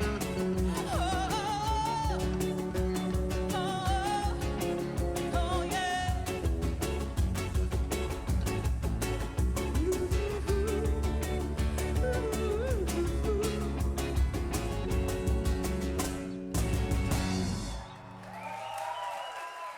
Olay! And that, again, Elmar Electric. And remember, you can get all this music where good music is streamed. And that was Bitter Seeds with Lady Tori Sparks. Let's get into a little bit more of this. The last couple of years, we've seen a ton of music venues attempt to open, close, big ones. People that have been here for years or decades on the scene close. In particular, very recently, there's a stalwart venue that I've seen you at, that I met first, Lucas Herrera, shout out, pianista. Can we speak about that a little bit? Yeah. Whatever you can, obviously. No. I mean, I try to only give information that I know to be true. The event you mentioned there's been a lot of controversy around that, and I'll explain why. But basically, these past couple of years, even before the pandemic, actually, but especially since the pandemic, a lot of music venues have closed, especially small to medium-sized independent venues. One thing that happens here, I used to be the secretary of the Sindicato de Músicos, the musicians union here in Catalunya, which people always were like, what? Because I don't speak Catalan, but yeah. So I was the secretary for a couple of years. So as a result, I had the opportunity to get to know the law pretty well. And when it comes to renting music venues to artists, it's a very common practice here in Spain. It's common practice here in Barcelona, where they'll charge you 150, 400, 800, 1,500 euros más IVA to play, saying, well, you're given the opportunity to expose your art. And so if you are that good, you'll be able to recoup that money when people come and pay to see you, right? And that's their business model in their head. But that would be like paying a chef or asking a chef to pay the restaurant rather to cook in the kitchen, right? It makes no sense at all. Be like a surgeon renting his operating room from the hospital. It's kind of ridiculous. And everyone outside of the business I speak to about this is like, what? That can't be right. Yeah. So this whole huge intro just to say that unfortunately this has become a business model that a lot of venues follow here in Barcelona and in the rest of Spain. And even though it's been illegal since 1985, there's a law on the books, a Real Decreto, that says you can't do that except under very specific circumstances. But for some reason, this is a law that's not enforced, and it's more and more common. So all this to say that there are very few venues that never did that, and they all really, truly, they want to keep their doors open, but they also really, truly want you as an artist to make money and to continue to work because they are music fans, the people that ran these places, right? And these are the places that are closing down because they don't sometimes receive the same government assistance, subvenciones. They're the places that pay you as opposed to charging you. So, of course, they have less money in their coffers, so to speak, So I'm generalizing a lot, but this is the case with a lot of places. Other people have been the victims of urban planning. Like, for example, Rock Sound was one of the first important ones to close. And they were, their area was districted to do high rises, so they had to close. And then smaller places like La Revolta, places like Honky Tonk Blues Bar, all these other, El Milano, this jazz club that's in the center, they've all just closed down because it is very, very difficult to make money if you're an honest venue, right? And then the one we just mentioned is Cafe Rock and Roll in Gracia. And that's like... How long had Cafe Rock and Roll, been in Gracia? It had been open about 15 years, but it had been managed by the same person, Begonia Perez, for about 9 years, not quite 10. And she's the one that really built up the place to make it a music venue. Because it's this cool rock bar. There's just stuff on the walls. Yeah, it's an amazing place. And it's just this place where normally you'd go in and go, cool rock bar, okay. But she created this music scene where you'd see people there who normally play much bigger venues, but they just loved the atmosphere and the community that she built, really. And then she, unfortunately, this is not a secret, so I'm not trying to air her dirty laundry, but she had health issues. She had to step back for about 6 months. And the owner just was like, you know what? No, and just closed it. So, and then there's been quite a bit of controversy because a lot of people reacted with quite a bit of sadness because there was no warning. Nobody was told this place is closing. So everybody felt like someone had just died, you know? It was Because it did. An institution just passed. Yeah, so it just goes to show that if the no one was told it. I played there. The one concert I've done since I've been back was there, like the week before it closed, and I didn't even know. So it just goes to show that when a venue, you know, isn't there's 100 factors that can cause a venue to close, but there's only one factor that causes it to remain open. You've got to have somebody in charge who cares about the music and who is willing to. In the same way an artist is willing to work for their music, even though it's not always getting paid what they want. A person who's willing to put in the time and the effort, even though it's hard. It's much easier just to say, you know what, this is hard, I'm closing. Or, you know, I'm going to charge the artist a bunch of money like some other venues do, which Cafe Rock and Roll never did, which Rock Sound never did. These venues really were like the fabric of the local scene. And now that they're gone, I'm not trying to be this nostalgic, like, abuela, like, oh, things were better in my day. But this is something that made Barcelona very special, and I'm worried about our city because it's losing these venues that used to be the cool part of the live scene. It's and part now, of our culture. What do you where would you go now to see like a cool independent concert? Lanao. Right now, I mean Lanao, like where I went to see at the... But they charge you. They charge the artist to play. But if this, like you just said, as the secretary for the union, if this is unlawful by decree, how is this permitted in any way, shape, or form? Well, it's also illegal to drink alcohol in the streets here. Right? I mean, just in, ¿De qué estás parlando, eh? in Barcelona and Catalonia and Spain in general, like there are laws that are enforced better than others. That's it. And when there's no economic interest to enforce a law, it often doesn't get enforced quite as quickly. I know I sound like super bitter or something. I'm not. I'm just, you just have to look at the reality of the situation. And it's unfortunate to me that this country doesn't value culture as it should, because I'm not saying value me as a musician as they should. No, I mean, you know, the culture of a place is what makes it special. And I just wish that the Spanish government, that the Catalan government, the local government was prouder of its own culture. I mean, it does these amazing things. You've got La Merced, you've got all these incredible festivals and stuff, but if they only look at it like we just want Rosalia to come headline, they have to look at it like With an we need to AI provide. Bjork. Right. We need to provide like a foundation for young artists who are like 15 years old right now, who are going to be the next Rosalia in 10 years. Provide them with places to play or DJ or whatever they do, you know? And there are places, they're just fewer and fewer and fewer. And this is stuff that 20 years ago I never would have talked about on the radio because you don't want to make enemies. But it's someone's got to talk about it. It's not cool. Thank you for doing that here. Seriously. Like nobody knows that this stuff is happening. I think I query this because of the intelligent people in this room, in this studio. But people that they don't honor their culture, and I think part of it goes back to the fact that they have devalued or forgotten that their culture came from other cultures. And so when you don't know that, when you don't study that, when you don't teach that, for example, our culture of food, because where did the food come from? Potatoes are not from here. Tomatoes are not from here. Tropical fruit is not from here. So much food comes from the Americas. All of the riches came from the Americas. So they never valued, because the culture was stolen from somebody else to make their food, which was actually Arabic food as well, because the Moors were here as well. So I feel like they don't value a lot of this, the sentiments that you're talking about of the culture, because they don't even know their own background of their own culture and where it comes from.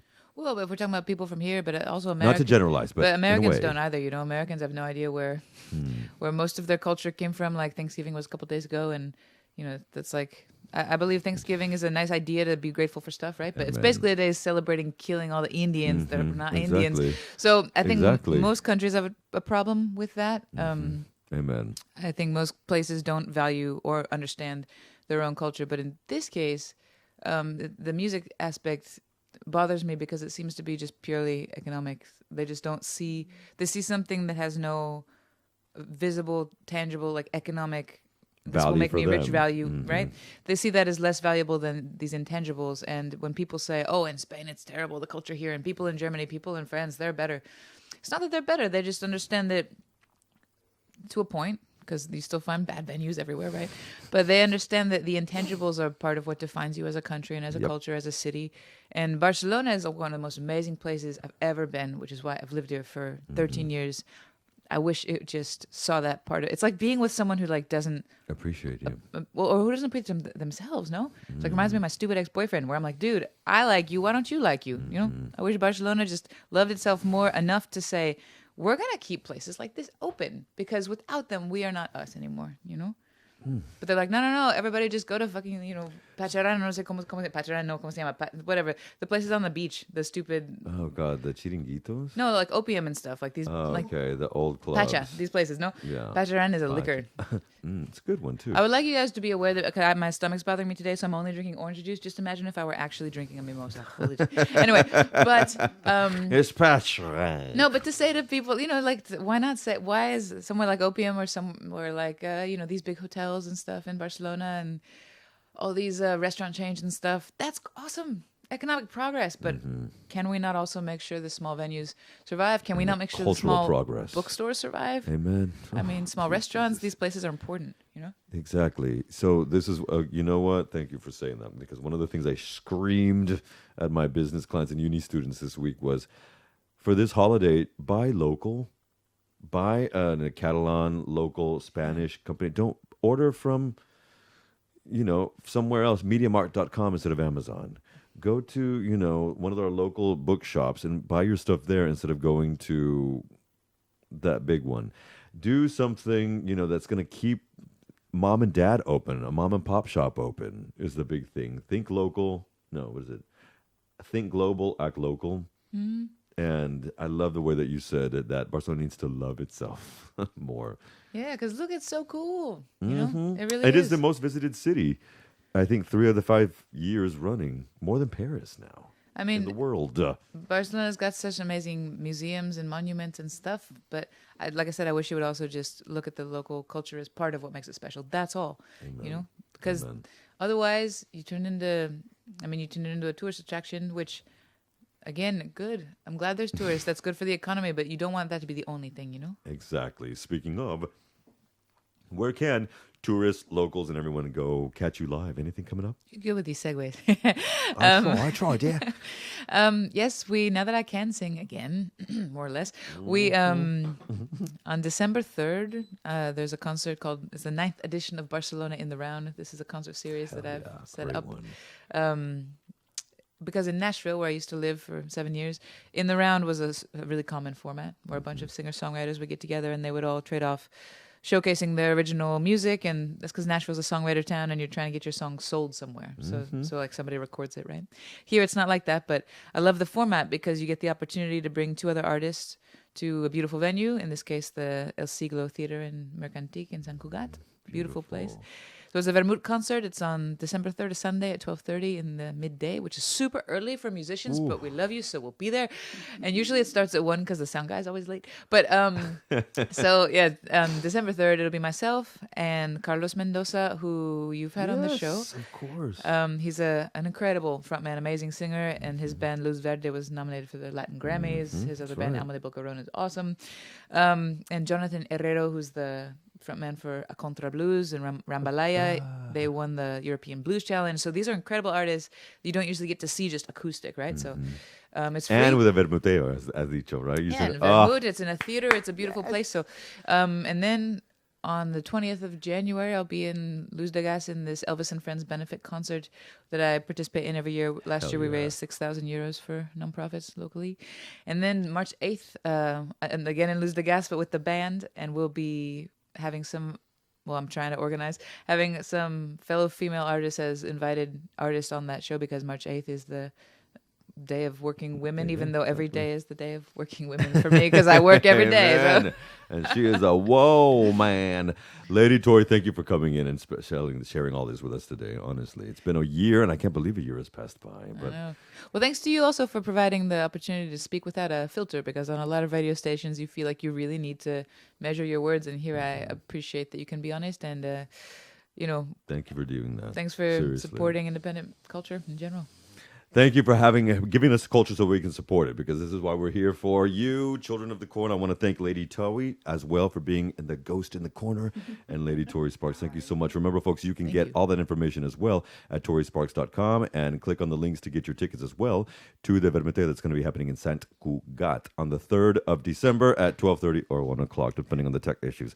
And remember, there's also shows coming up in January and March as well. So all of that will be on Tori Sparks' show, and then she'll throw it to me, and we'll throw it to you as well. All right, folks.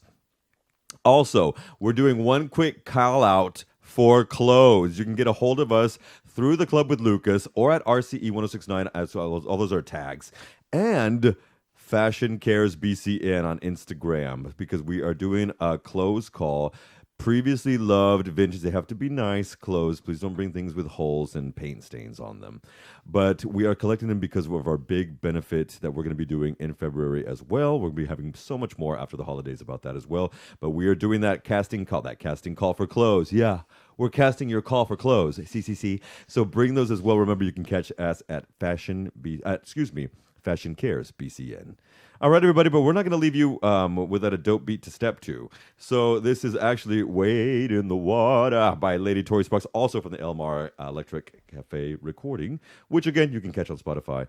And thank you so much, everybody, for being here. Thanks to you. Seriously. And speaking of music, last thing, if you guys do want to buy local, Please. Revolver, Disco Cien, Surco, all these local record Are stores, still with us. Amen. I mean, Disco Cien. Best. One of my favorites. go buy some vinyl. Vinyl make you look cool if you gift vinyl, by the way. So buy it local. Just saying, I like to support these guys. So Thank you for thanks a saying lot. that. Amen. All right, folks, this is Wade in the Water with Tori Sparks. Folks, we will see you in a couple of weeks. Bye.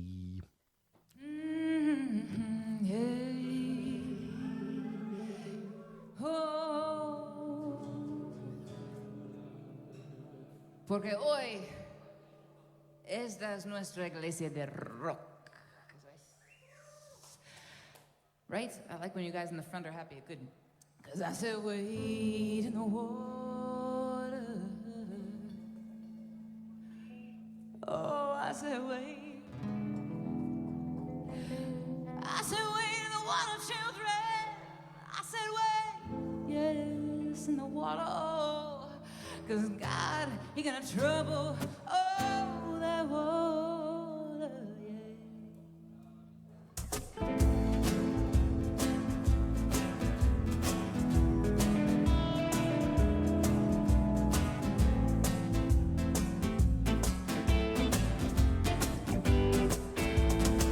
I said, wait in the water, yes, I said, wait in the water, children.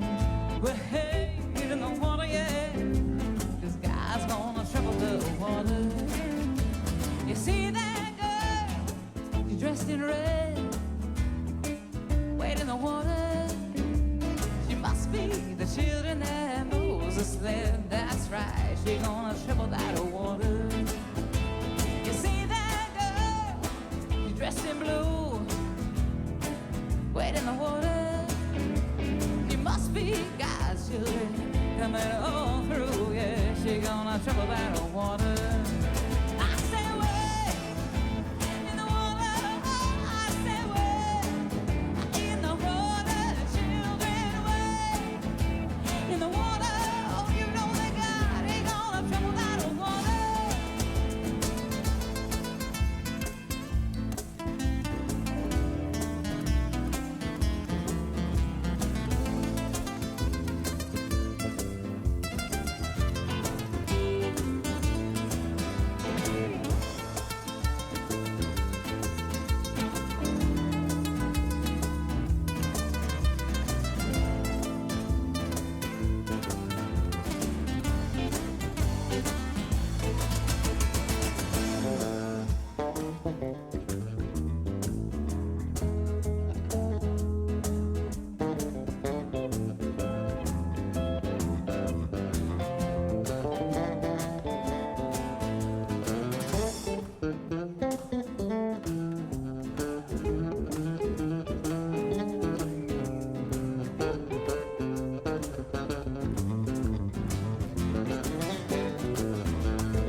Oh, come on now. Ignacio Camero, Ramón Vague. Dale un aplauso.